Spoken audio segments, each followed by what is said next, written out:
The Book of Daniel, Chapter 1.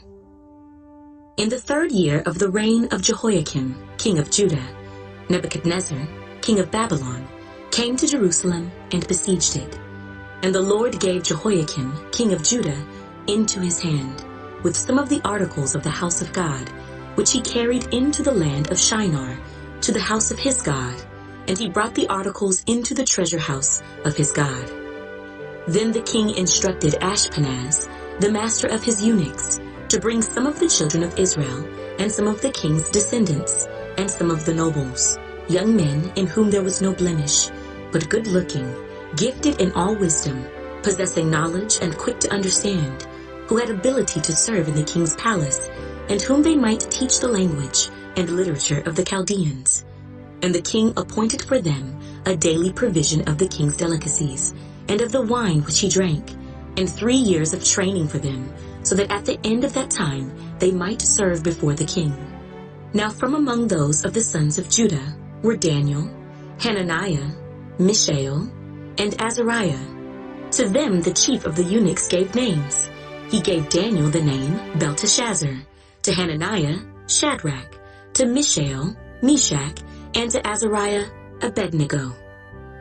But Daniel purposed in his heart that he would not defile himself with the portion of the king's delicacies, nor with the wine which he drank.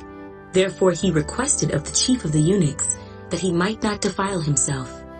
Now God had brought Daniel into the favor and goodwill of the chief of the eunuchs. And the chief of the eunuchs said to Daniel, I fear my lord the king, who has appointed your food and drink. For why should he see your faces looking worse than the young men who are your age? Then you would endanger my head before the king. So Daniel said to the steward, whom the chief of the eunuchs had set over Daniel, Hananiah, Mishael, and Azariah, Please test your servants for 10 days, and let them give us vegetables to eat and water to drink. Then let our appearance be examined before you, and the appearance of the young men who eat the portion of the king's delicacies. And as you see fit, so deal with your servants. So he consented with them in this matter, and tested them 10 days. And at the end of 10 days, their features appeared better and fatter in flesh than all the young men who ate the portion of the king's delicacies.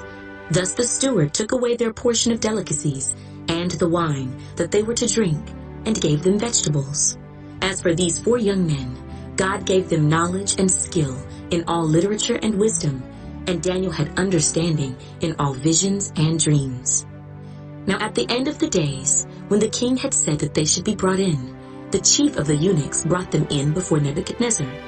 Then the king interviewed them, and among them all none was found like Daniel, Hananiah, Mishael, and Azariah. Therefore they served before the king. And in all matters of wisdom and understanding, about which the king examined them, he found them 10 times better than all the magicians and astrologers who were in all his realm. Thus Daniel continued until the 1st year of King Cyrus.